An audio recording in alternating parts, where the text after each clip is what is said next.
Welcome to the latest edition of the World Report. I'm Scott Crowfoot. On today's report, Trump crushes the Paris Accord. Britain and France are bucking the trends.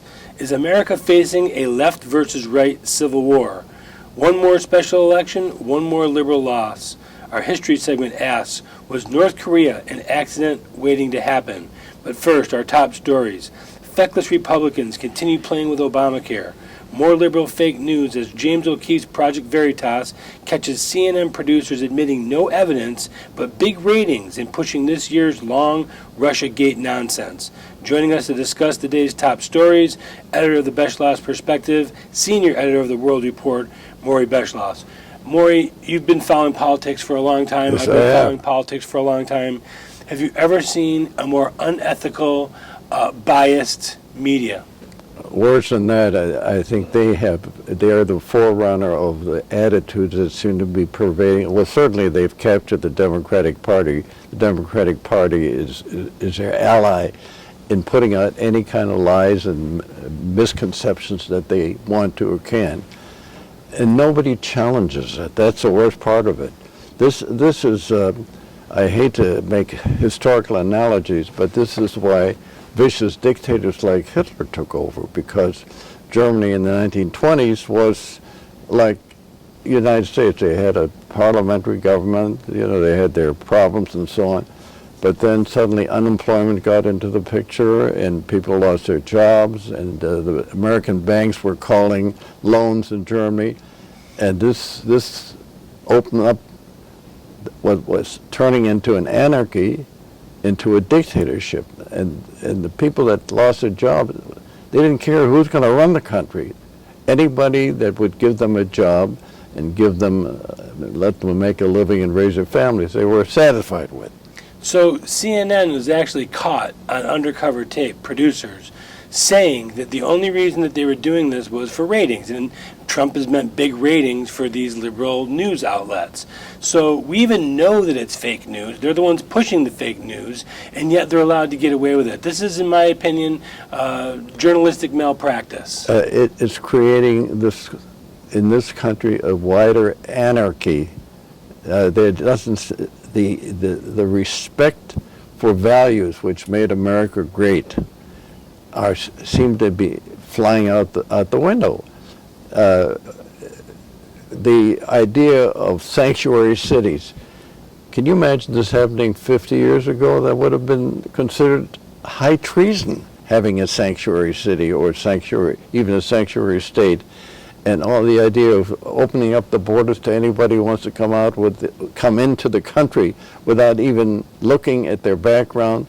This is another thing, and if you come out against it, and not even the Wall Street Journal anymore is willing to stand up journalistically with the truth that's out there, because they feel that what's going to happen if they take this sole attitude of being the conservatives, they're going to lose advertisers. But the thing is, the heartland, the blue-collar, middle-class Americans are on the side of law and order, the side of Donald Trump. Well, that's what elected Trump.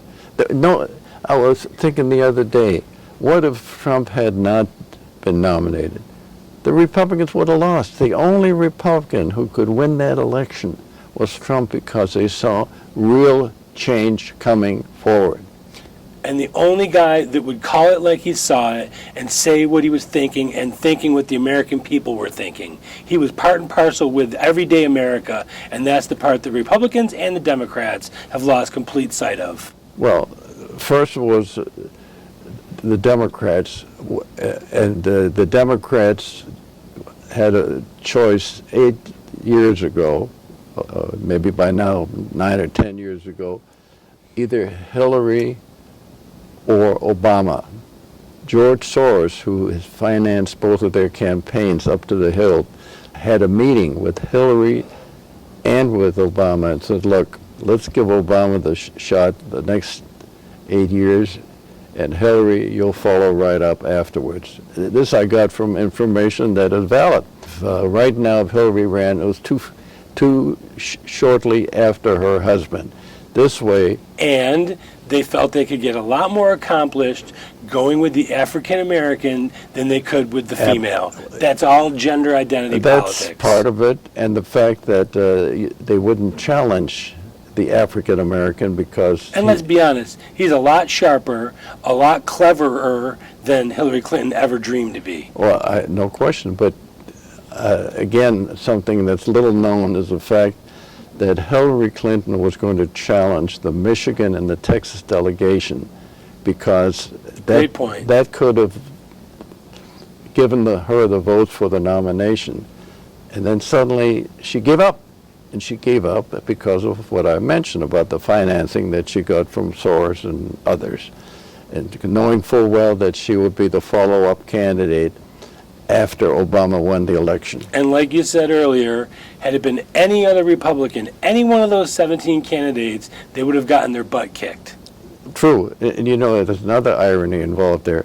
If Biden had been the Democratic nominee, even Trump would have had trouble with him because he was pretty much respected by the average And I gotta say, even crazy Bernie the socialist might have had more of an impact than Hillary Clinton. Well, he at least had some he got 40. game. He got 46% of the votes in the primary campaign for the Democrat nomination. All the while that the DNC was colluding against him. If you want to talk about collusion in an election, that's where the real collusion was.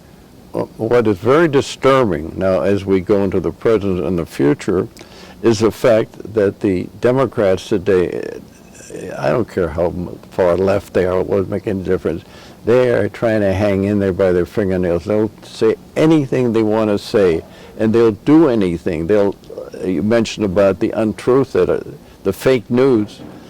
They'll do it because that's the only thing they got going for them. They have nothing creative. And switching gears to the Republican Party, the only thing that the feckless, weak Republicans have going for them is that the Democrats are so horrible. Oh, it's a relativity situation, isn't it? You're absolutely right. And the unfortunate part of it, I think Trump's lack of understanding or experience as a politician, he isn't willing to play that game. Now, you know, he twitters and he goes out there, makes a lot of speeches, as if he was still running for the nomination. And you're right. I mean, look what happened to the states of Michigan, Wisconsin, Pennsylvania, North Carolina, all those states, and Florida. All those states were directed toward Hillary.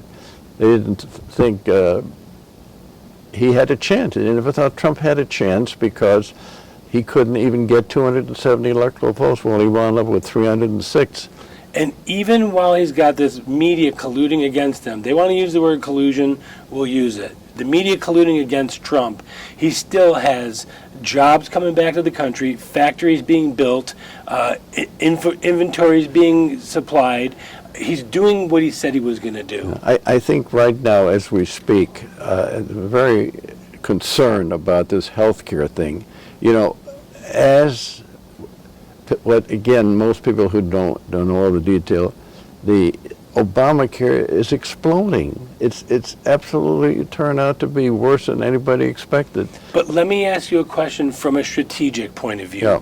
Should they have taken this on, or should they have let it fall apart? I know that with good conscience, you want to do the right thing for the American people, but wouldn't it have been a better strategic move to just let these companies move out, let them implode, let Obamacare fall to its knees? Who was really the most sagacious, the most knowledgeable, the most political president in the last 100 years was Franklin Delano Roosevelt. He was faced with a horrible depression right after Hoover. What did he do? He immediately put people to work. What did he put them to work doing? Building bridges, building highways, building roads, railroad tracks, doing all the, and he put a lot of people to work. He set up his own little, I call them these little alphabet organizations, PWA, WPA, whatever. But he did it, and even when he saw that England was faltering, he literally supported the British by giving them destroyers that overage destroyers for exchange for them giving the Americans the right to operate their bases in the Caribbean. That was clever, but that's because he was a politician. Now, you brought up the healthcare situation. This is going to be an albatross around the Republicans and Trump's neck if they continue to punt, fumble, and fumble around with this I issue. think Now, McConnell's pushed it off for the vote until after the recess. I don't even think they should take a recess, number one. But number two, this is going to continue to gobble up all the air in the room. Unfortunately, and I think the only real victory that Trump can lay claim to is getting Gorsuch on the Supreme Court and giving literally giving the conservatives the solid edge that they needed. Of course, supposedly they just went along with a few of the things, but you know, this gave Trump the opportunity now to close the borders when, as president and the chief executive officer of this country, if he feels it's against the country's best interest to keep the borders closed, he'll keep them closed. What, in your opinion, do the Republicans do about this health care debacle? I think the thing is, They've already opened the can.